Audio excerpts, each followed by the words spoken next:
Sophocles wrote the oracle so that it was unconditional, meaning Heracles never had any choice, right? So does that make it more tragic or less tragic than if he has a choice?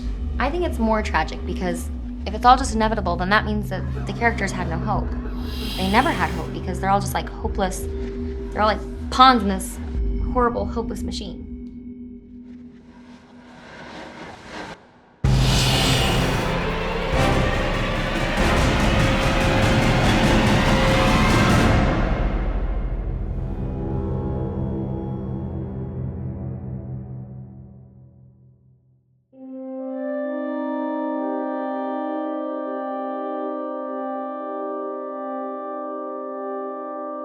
El terror es uno de los géneros con los que más he convivido a lo largo de mi existencia. Aún recuerdo aquella vez que viendo Scary Movie 3 por la noche con mis hermanos y algunos de sus amigos, mi yo de 7 años creyó que era buenísima idea quedarse a disfrutar en televisión de la siguiente película que traía ese elemento electrónico venido del infierno. Su propuesta, The Ring. Además de que estuve sin dormir durante unas 2 semanas, cambió para siempre mi relación con los televisores. Y ahora cada vez que escucho un sonido similar a una tetera hirviendo, mis pelos se ponen de punta acordándose de ese sonidito tan horrible del vídeo maldito.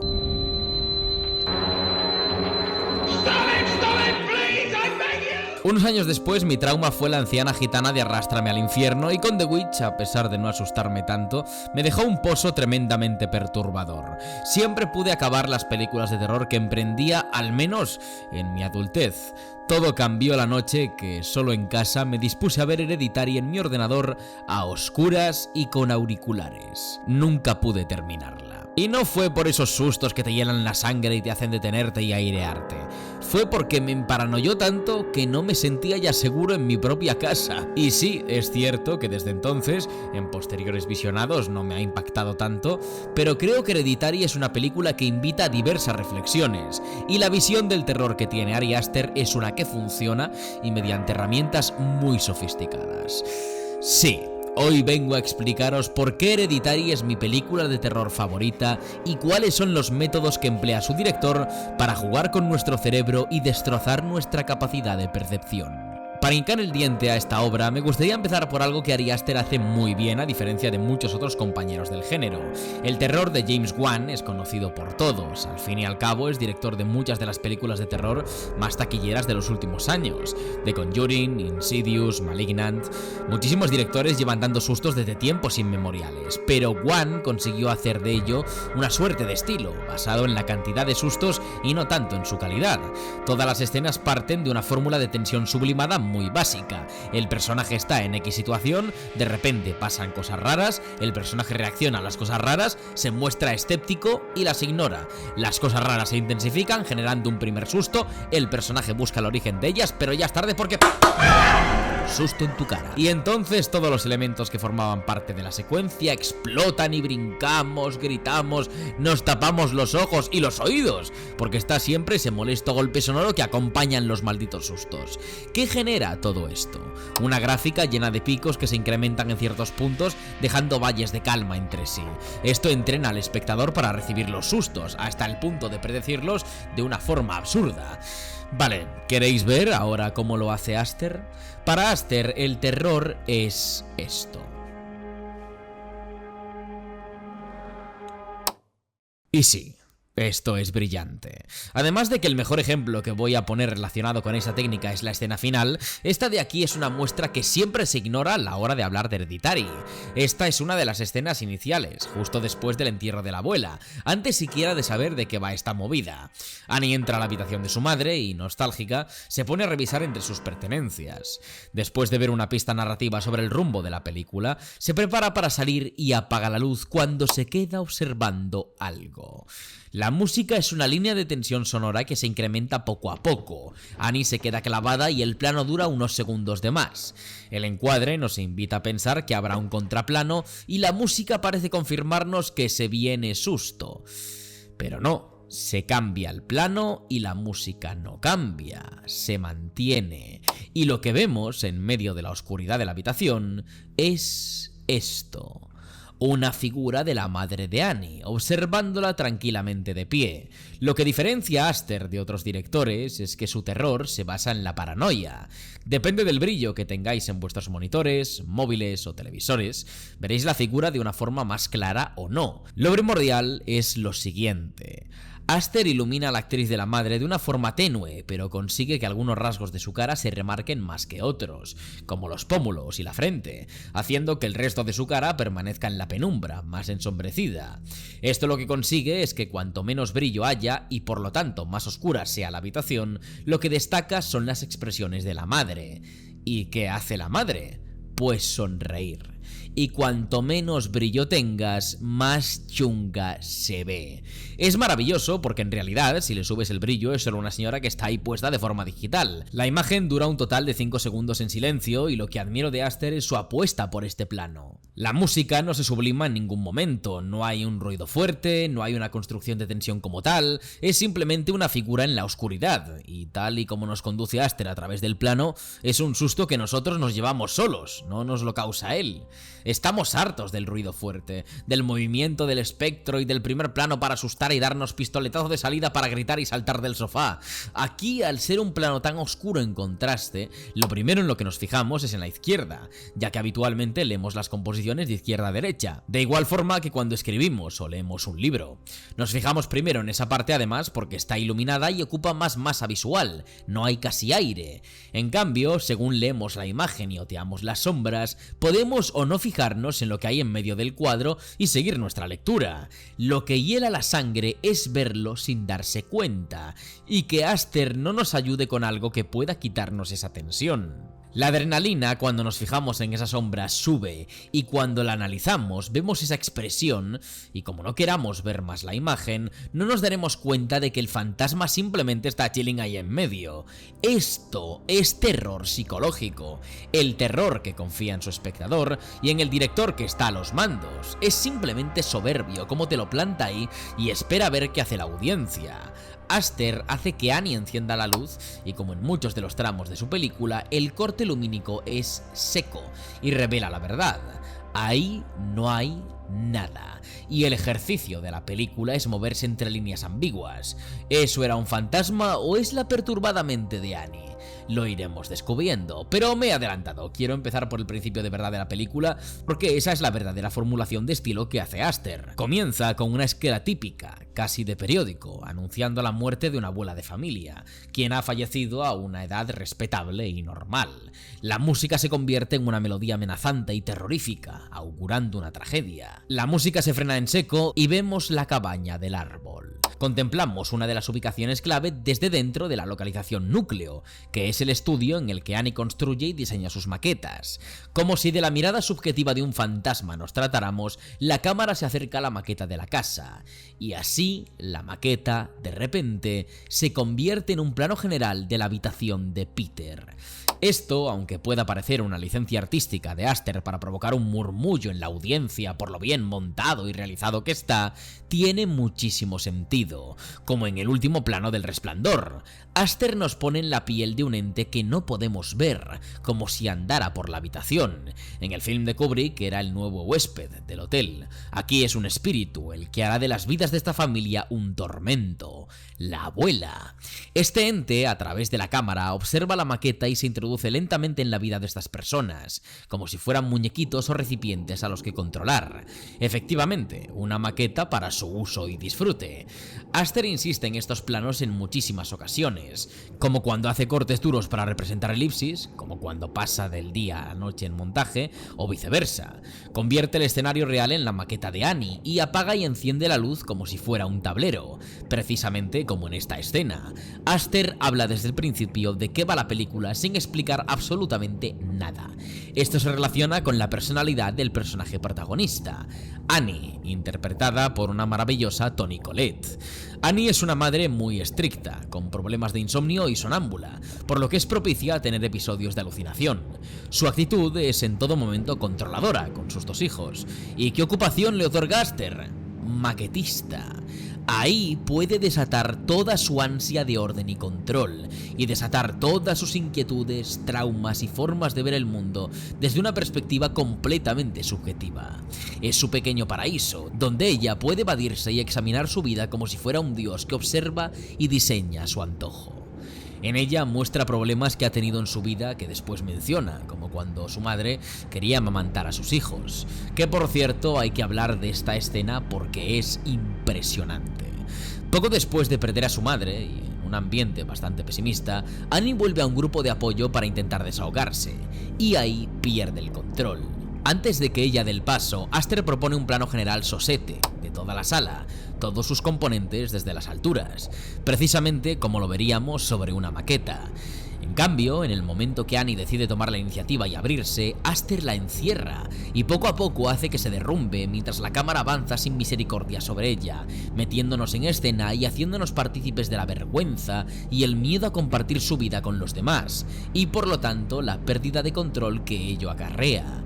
En esta escena, Annie habla de su madre y su mala relación, pero también de su padre y su hermano, uno muerto de inanición después de un episodio psicótico y el otro ahorcándose a sí mismo, culpando a su propia madre, y en un supuesto caso de esquizofrenia.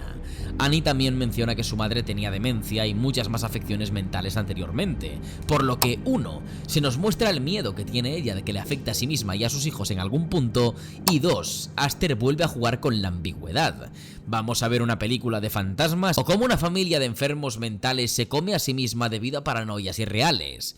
Creo que es una lección maravillosa para comenzar la película porque se arranca con una incógnita y se desarrolla todo el drama con base en ello. A pesar del foreshadowing que hay con el emblema de la secta en diferentes secciones, la primera parte de la película es suspense y drama duro. Cuando muere Charlie es difícil pensar que todo pueda formar parte de una conspiración. Lo horrible es como el hermano vuelve a casa, se mete en cama en total shock y es testigo de los gritos de su madre al encontrar un cadáver en descomposición en el coche.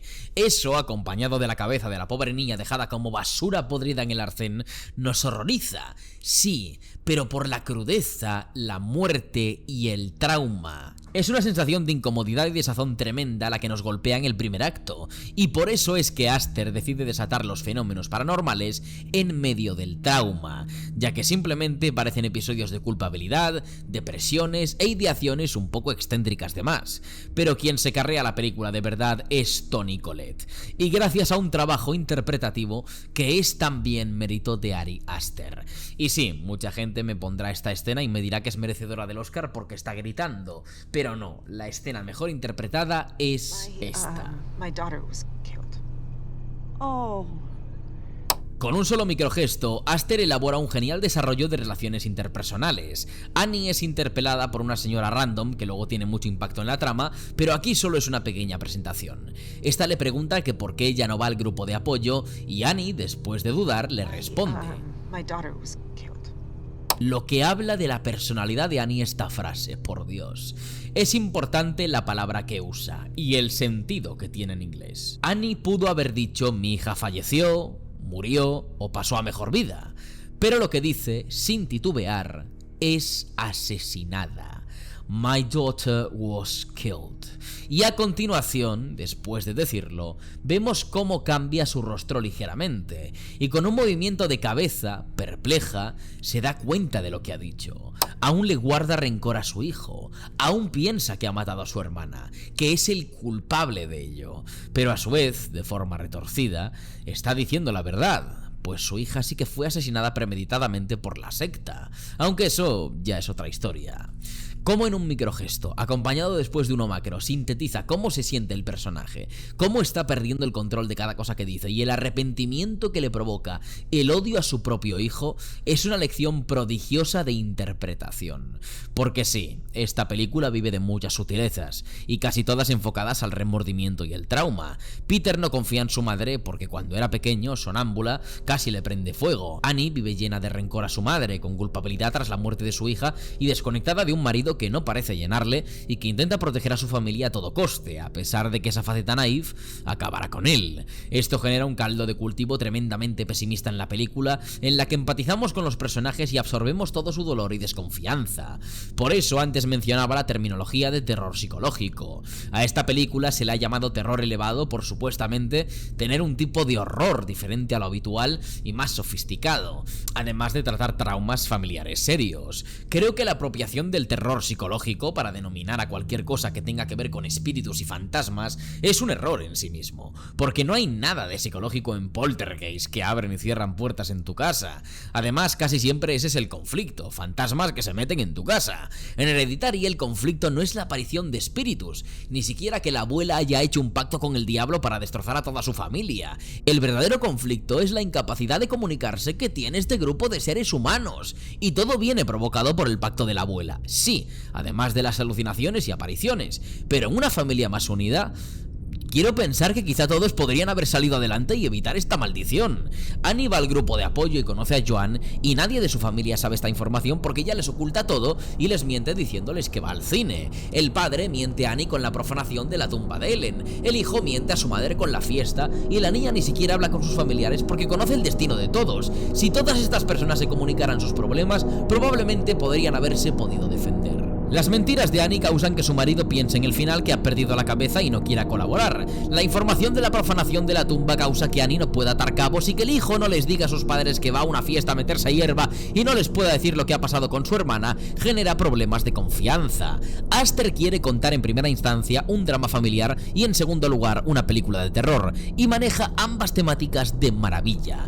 Antes hablé del foreshadowing, y también es un elemento a tener en cuenta. Todos los detalles en esta película son importantes y la habilidad que tiene Aster para sembrar y cosechar es perfecta. En narrativa existe un método para que tu historia sea completa y esté llena de cabos que no quedan sueltos, como cuando plantas una semilla y recoges el fruto, que es producto de meses de cuidados y buena nutrición. En inglés se conoce como planting y payoff, y la película está plagada de estos recursos. Solo en la primera escena hay 1000 semillas que luego la historia recogerá. Por ejemplo, un detalle tan tonto como el que menciona Annie al principio de su discurso. It's heartening to see so many strange new faces here today.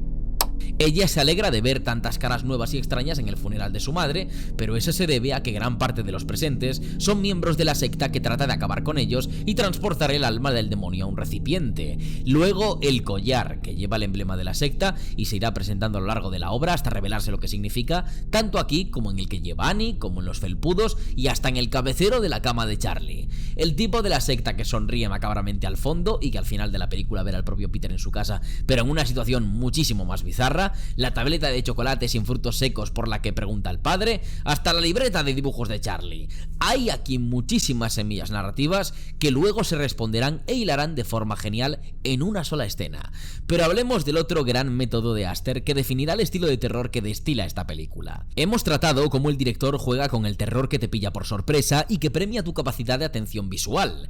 Además de que esto es una forma de generar desconfianza en la audiencia y un miedo subliminal que invita a examinar los planos más de cerca y estar alerta en todo momento, hay otra técnica que engrandece esa sensación de peligro, y es cómo se juega con la profundidad de campo. Cuando vemos un plano, el foco de la cámara está centrado en un término de la composición. Dependiendo de la profundidad en el plano, hay 3 términos espaciales diferentes: el fondo, que es el más alejado, el medio, que es el término más centrado, y el primer término, que muestra lo que hay más cerca de la lente. Habitualmente el foco está puesto siempre sobre el primer término o el medio, ya que la acción suele hallarse en esos puntos. Solo que Aster no quiere obviar el fondo. Si en cada momento que hay un primer plano tenemos la sensación de que hay algo en el fondo del plano que puede acechar desde las sombras o aparecer tranquilamente y asustarnos, estamos constantemente con el instinto de supervivencia activado.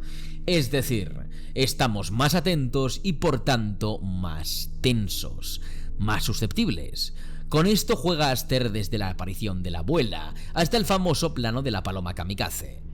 Hay 1000 ejemplos, pero con lo que más coquetea Aster es con la cabaña del árbol. Una construcción que tiene unos calefactores que generan una luz amenazante y que siempre observa a través de las ventanas de la casa.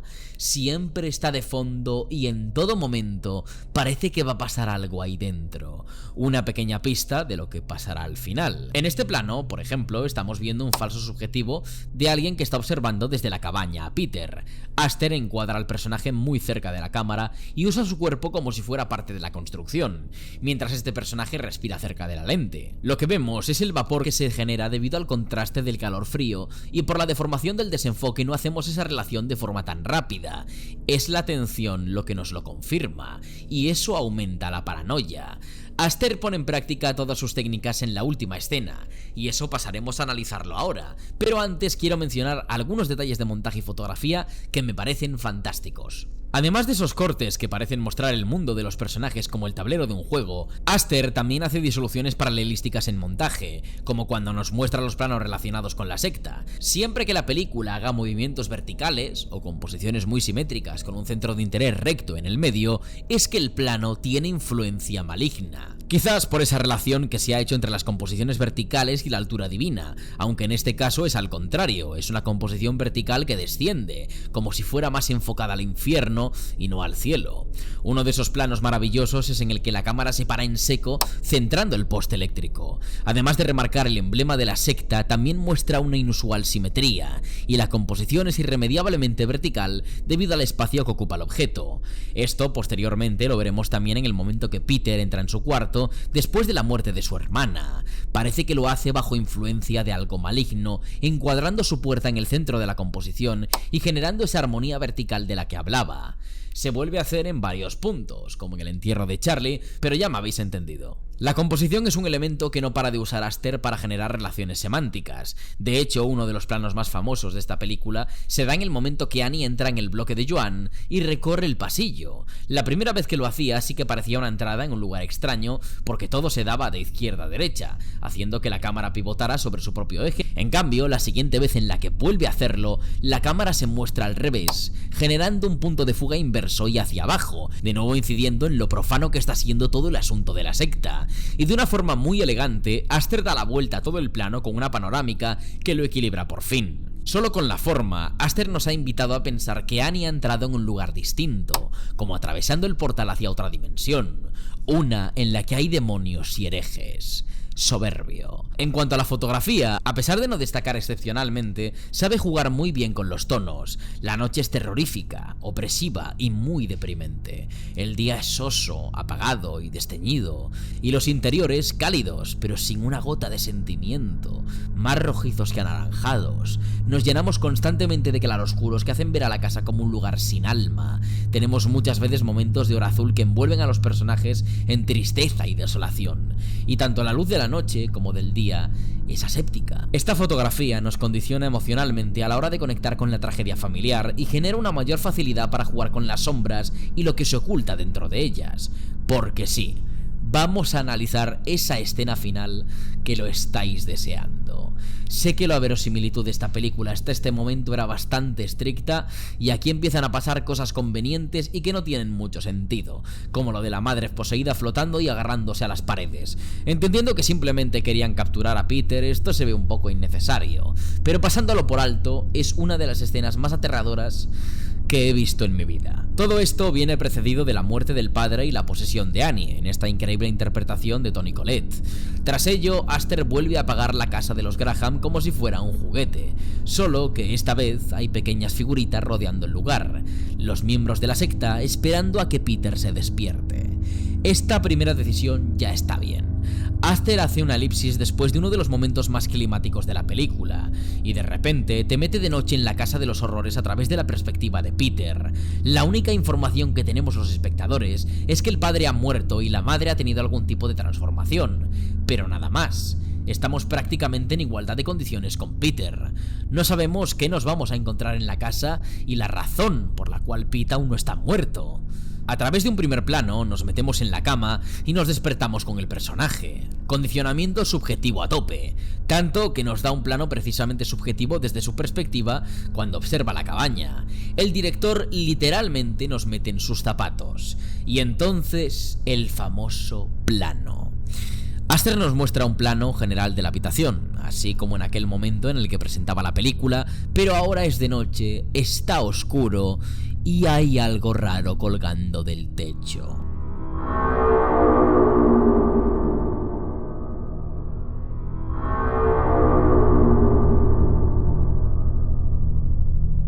El director estadounidense quiere que nos centremos en Peter, que es el mejor iluminado y el centro de interés. Pero según nuestras pupilas se dilatan para intentar ver mejor, nos horrorizamos con nuestro descubrimiento. Aster no mete ninguna música, no hace ningún zoom, no hace siquiera un amago de movimiento ni de la cámara ni de la madre. Deja durante más de medio minuto un plano estático en silencio. Primero, para que descubramos por nosotros mismos la amenaza, la identifiquemos, nos pongamos súper tensos con el fondo del plano y esperemos ansiosos el susto. Pero Aster no te mete ningún susto. Es un sádico. Prefiere retorcer la herida y introducir el dedo mientras lo hunde en la carne. Peter está a punto de darse la vuelta y Aster no hace que el plano esté centrado o tirado hacia la izquierda para revelar la amenaza. Lo encuadra hacia la derecha porque lo que hace el cuerpo poseído de Annie es flotar arrastrándose por la pared sutilmente hasta salir de la habitación.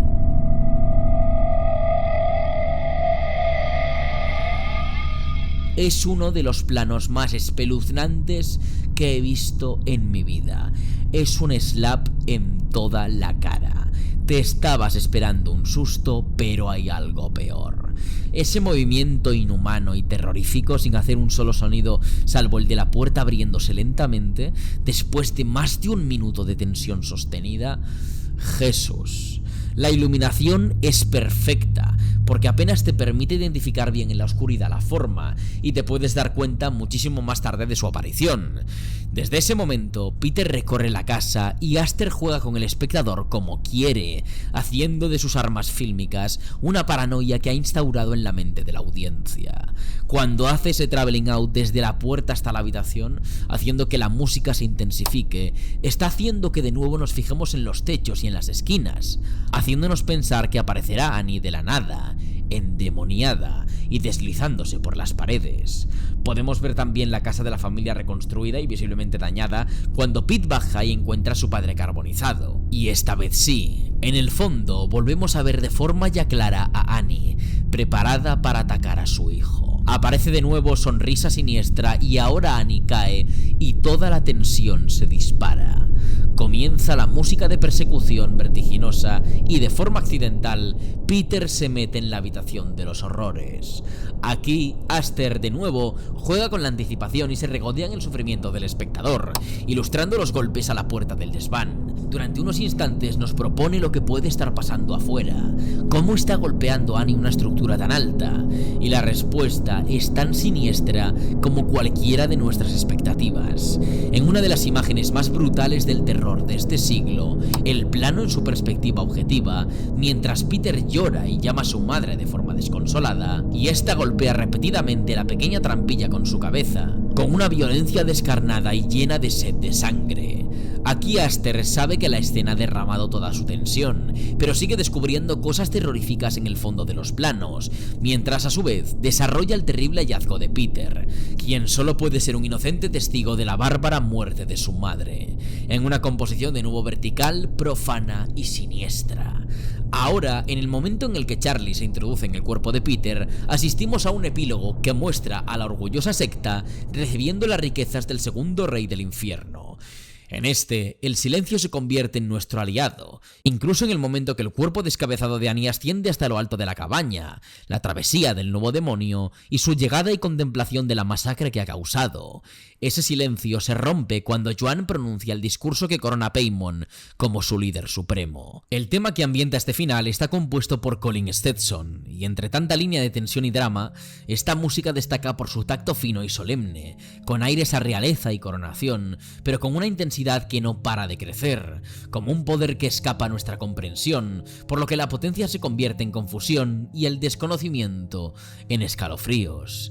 El rostro de Charlie, ahora transformada en el demonio Paimon, es de total confusión, incluso de miedo, quizá de odio a sí misma por permitir esta atrocidad, dejándonos con un sabor de boca amargo. Tras el ritual, Aster se despide de una forma retorcida de nosotros, mostrando el interior de la cabaña desde una perspectiva maquetista, con la composición triangular y vertical que caracteriza a esta secta demoníaca, pero también insistiendo en el subtexto temático. Esta familia, golpeada por maldiciones e infortunios, siempre fue un tablero de juego para Ellen, una madre, mujer y abuela que sacrificó a cada uno de los miembros de su familia y los observó mientras sufrían calamidades, posesiones y dolores inenarrables. Es la última puya satírica de Aster. Esta familia no ha sido nunca nada más que una maqueta, un producto controlado por un ser malévolo que nunca les dio importancia o amor y al cual fue pasándole su maldición de forma hereditaria. Al principio de la película, Peter asiste a una clase de literatura, en la que su profesor pregunta a los alumnos si la tragedia del Heracles de Sófocles era evitable, y si la obra era más trágica si él tenía control sobre su propio destino o no. Una alumna, después del lapsus de Peter, responde que la obra es más trágica si el destino es inevitable, ya que todos los personajes no tienen esperanza porque nunca ha habido tal cosa. En un diálogo de fondo que parecía insustancial, Aster hace la lectura perfecta de su película. Annie es Heracles. Piensa que tiene el control sobre su familia y su destino. Su arrogancia y sus traumas afloran a la hora de creer que tiene potestad sobre su vida, y es lo que le lleva a invocar el espíritu de Charlie y causar toda la serie de desgracias sobre su familia. Hereditary es una epifanía que comenzó con los rituales de Ellen Lake, y que causó a toda su descendencia dos destinos inevitables: la tragedia y la muerte. Una oda al horror.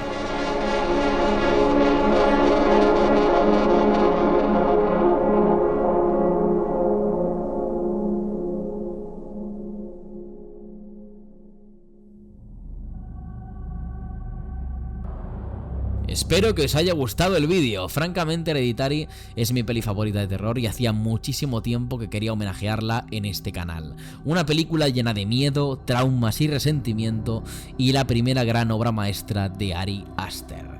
Si os ha gustado este vídeo, os invito a que le deis like, lo comentéis y compartáis con vuestros amigos y familiares, especialmente con vuestra madre, y por supuesto, os suscribáis si no lo habéis hecho ya.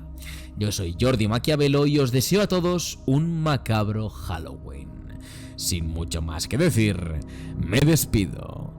Un saludo e id en paz. Si podéis.